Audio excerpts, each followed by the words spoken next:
안녕하세요. 사연TV입니다. 오늘 이야기는 2018년 태국에서 벌어진 일입니다. 축구팀 소년 12명과 코치가 동굴에 갇혔습니다. 18일 동안이었어요. 깊은 동굴 안이었습니다.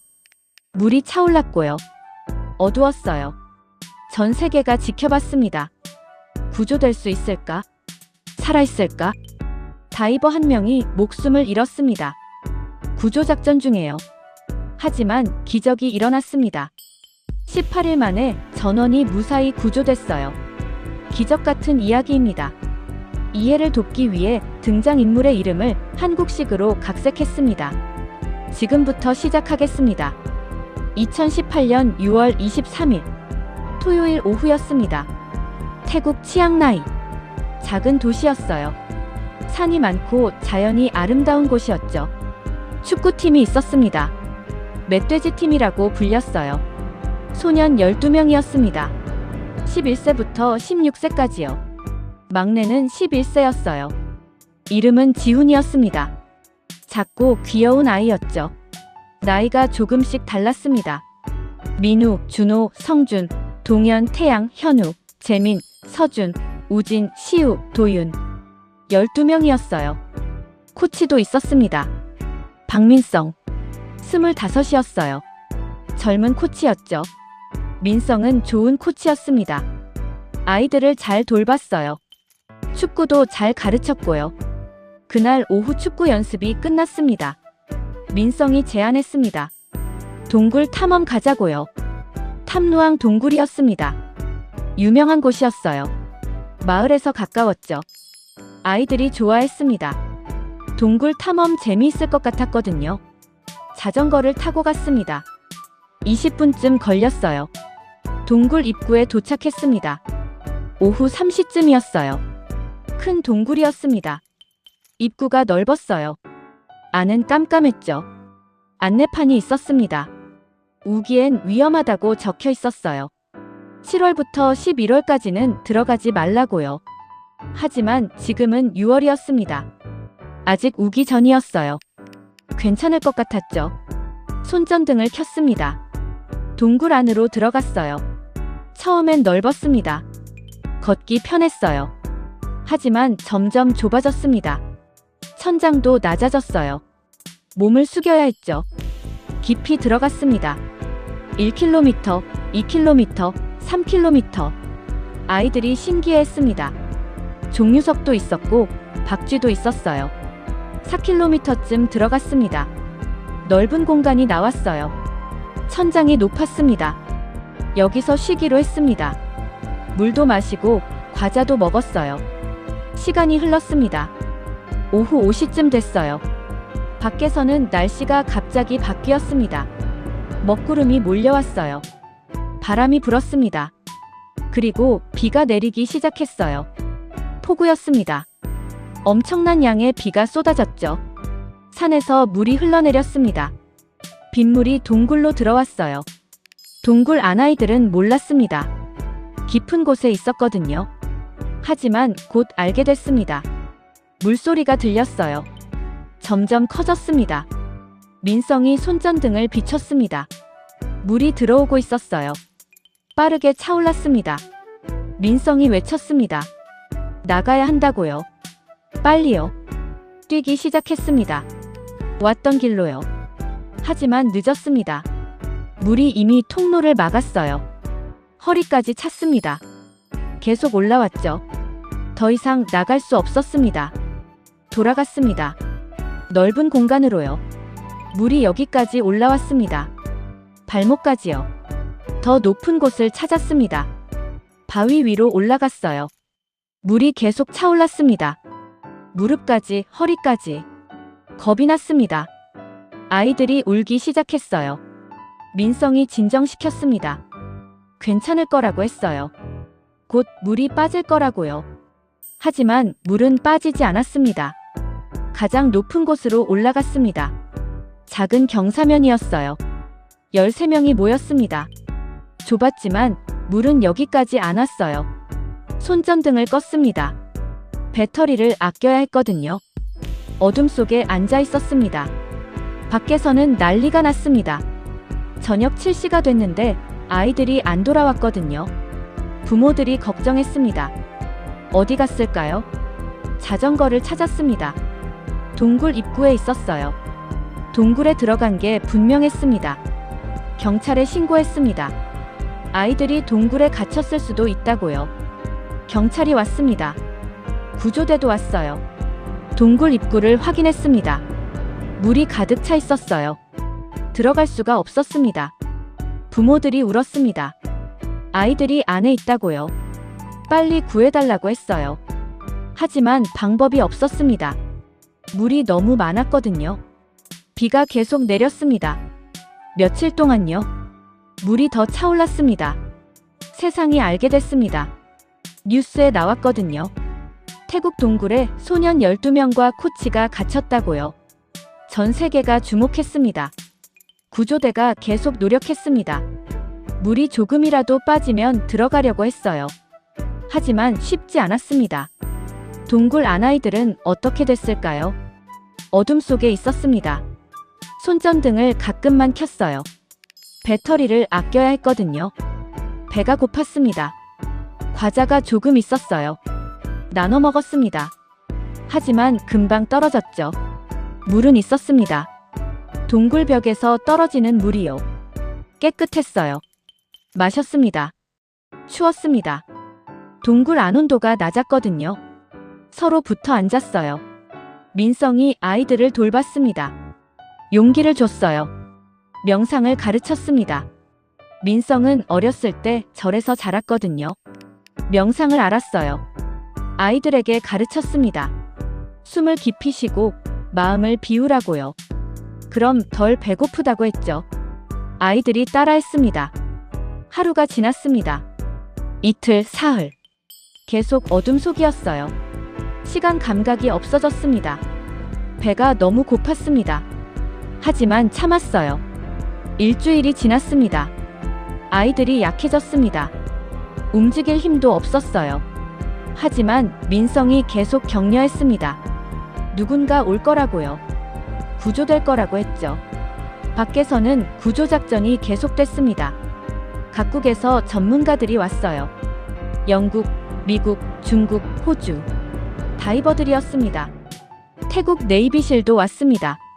최정예 부대였어요. 하지만 동굴이 너무 복잡했습니다. 물이 가득 차 있었고 좁았어요. 위험했죠. 펌프를 설치했습니다. 물을 빼내려고요. 수백 개를 설치했어요. 하지만 비가 계속 와서 소용이 없었습니다. 7월 2일, 9일째였습니다. 영국 다이버 2명이 들어갔습니다. 경험이 많은 사람들이었어요. 위험했습니다. 물속을 헤엄쳐야 했고 길이 복잡했어요. 어두웠죠. 하지만 계속 나아갔습니다. 4km를 갔어요. 넓은 공간에 도착했습니다. 물 위로 머리를 내밀었습니다. 손전등을 비췄어요. 사람들이 있었습니다. 소년들이었어요. 13명이요. 다이버가 외쳤습니다. 몇 명이냐고요? 아이들이 대답했습니다. 13명이라고요. 다이버가 물었습니다. 다 있냐고요? 네, 다 있다고 했습니다. 9일 만이었습니다. 살아있었어요. 다이버가 울었습니다. 기적이었거든요. 밖으로 연락했습니다. 찾았다고요. 13명 전부 살아있다고요. 세상이 환호했습니다. 부모들이 울며 기뻐했어요. 하지만 이제 문제는 구조였습니다. 어떻게 꺼내올까요? 동굴이 너무 복잡했습니다. 물속을 4km 헤엄쳐 나와야 했어요. 아이들은 수영을 못했습니다. 다이빙은 더더욱 못했죠. 어른 다이버도 힘든 길이었습니다. 아이들은 불가능했어요. 전문가들이 회의했습니다. 방법을 찾아야 했어요. 여러 아이디어가 나왔습니다. 물을 전부 빼낸다? 불가능했어요. 비가 계속 왔거든요. 동굴 위에서 구멍을 뚫는다? 너무 깊었어요. 바위가 두꺼웠죠. 아이들을 가르친다? 다이빙을요? 하지만 시간이 없었어요. 비가 더 오면 물이 더 차오를 거였거든요. 결국 결정했습니다. 다이버들이 아이들을 하나씩 데리고 나온다고요. 위험했습니다. 아이들이 패닉에 빠질 수 있었어요. 물속에서 숨을 못 쉬면 죽을 수도 있었죠. 하지만 다른 방법이 없었습니다.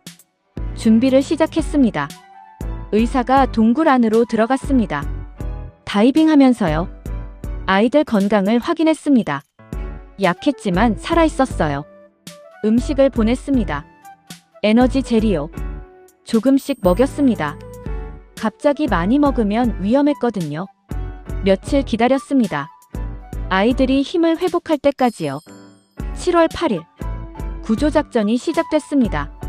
다이버 2명이 한 아이를 담당했어요. 아이한테 산소 마스크를 씌웠습니다. 진정제도 줬어요. 패닉에 빠지지 않게요. 물속으로 들어갔습니다. 좁은 통로였습니다. 아이를 끌고 헤엄쳐야 했어요. 위험했습니다.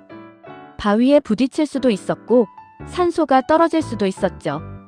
하지만 천천히 나아갔습니다. 4km를 갔어요. 몇 시간 걸렸습니다. 첫 번째 아이가 나왔습니다. 살아있었어요. 구급차로 옮겼습니다. 병원으로 갔죠. 성공이었습니다. 다시 들어갔습니다. 두 번째 아이를요. 세 번째, 네 번째. 첫날 4명을 구조했습니다. 7월 9일. 둘째 날이었습니다. 다시 들어갔습니다. 4명을 더 구조했어요. 총 8명이 나왔습니다. 7월 10일. 마지막 날이었습니다. 남은 4명의 아이들과 코치를 구조해야 했어요. 다이버들이 들어갔습니다. 한 명씩 데리고 나왔습니다. 마지막으로 코치 민성이 나왔습니다. 18일 만이었습니다. 전원 구조 성공. 세상이 환호했습니다. 부모들이 아이들을 안았어요. 울었습니다. 기뻐서요. 병원에서 치료를 받았습니다. 다행히 심각한 부상은 없었어요. 영양실조였지만 회복됐습니다. 하지만 슬픈 일도 있었습니다. 구조작전 중에 다이버 한 명이 목숨을 잃었어요. 사만 쿠난. 태국 네이비실 다이버였습니다. 38세였어요. 산소통을 동굴 안에 배치하다가 돌아오는 길에 산소가 떨어졌습니다. 사망했어요. 영웅이었습니다. 아이들을 구하려다 목숨을 바친 거였죠. 태국 정부가 추모했습니다. 장례식을 국장으로 치렀어요. 아이들도 추모했습니다. 사만 덕분에 살았다고 했어요. 이 사건은 전 세계에 감동을 줬습니다. 각국에서 도왔거든요. 다이버들, 엔지니어들, 의료진. 수천 명이 왔어요. 자원봉사자들도 많았습니다. 음식을 나르고 펌프를 설치하고 가족들을 돌봤어요. 협력의 힘이었습니다. 아이들은 어떻게 됐을까요? 병원에서 회복했습니다. 2주 정도요. 집으로 돌아갔습니다. 학교에도 갔어요. 유명해졌습니다. 언론이 계속 취재했거든요. 하지만 아이들은 평범하게 살고 싶어 했습니다. 몇 년이 지났습니다. 아이들은 자랐어요. 고등학생이 됐고 일부는 대학생이 됐습니다. 축구는 계속했습니다. 여전히 멧돼지 팀이었어요. 코치 민성도 계속 가르쳤습니다. 가끔 인터뷰를 했습니다. 그때 이야기를요. 18일 동안 동굴 안에서 어땠냐고 물어봤어요. 무서웠다고 했습니다. 죽을 줄 알았다고요. 하지만 포기하지 않았다고 했습니다. 서로 격려했다고요. 민성이 큰 힘이 됐다고 했습니다. 코치가 희망을 줬다고요. 민성도 인터뷰했습니다. 아이들을 위험에 빠뜨린 것 같아 미안하다고 했어요. 동굴에 데려간 건 자기였으니까요. 하지만 부모들은 이해했습니다. 민성 잘못이 아니라고요. 자연재해였다고 했죠. 오히려 감사했습니다. 민성이 아이들을 지켰다고요. 18일 동안요. 2019년 넷플릭스가 다큐멘터리를 만들었습니다. 이 사건에 대해서요. 아이들과 구조대를 인터뷰했어요. 전 세계가 봤습니다. 2022년 영화가 나왔습니다. 론 하워드 감독이 만들었어요. 할리우드 영화였습니다. 이 이야기는 계속 회자됩니다. 기적이었거든요. 18일 동안 동굴 안에 갇혔는데 전원 생존. 쉽지 않은 일이었어요. 아이들의 인내심, 민성의 리더십, 구조대의 헌신, 전 세계의 협력, 모든 게 합쳐진 결과였습니다. 사만 쿠난의 희생도 잊지 않습니다. 영웅이었어요. 오늘 이야기는 여기까지입니다. 2018년 태국에서 실제로 발생한 사건입니다. 6월 23일, 축구팀 소년 12명과 코치가 동굴에 들어갔습니다. 갑자기 폭우가 왔어요. 동굴이 침수됐습니다. 18일 동안 갇혔습니다. 9일 만에 발견됐어요. 영국 다이버가 찾았습니다. 전 세계가 구조를 지켜봤습니다. 7월 8일부터 10일까지 3일 동안 구조작전이 진행됐어요. 다이버 사만 쿠난이 목숨을 잃었습니다. 하지만 소년 13명은 전원 구조됐습니다. 기적이었습니다. 시청해주셔서 감사합니다. 즐겁게 보셨다면 구독과 좋아요 부탁드립니다. 다음 영상에서 만나요.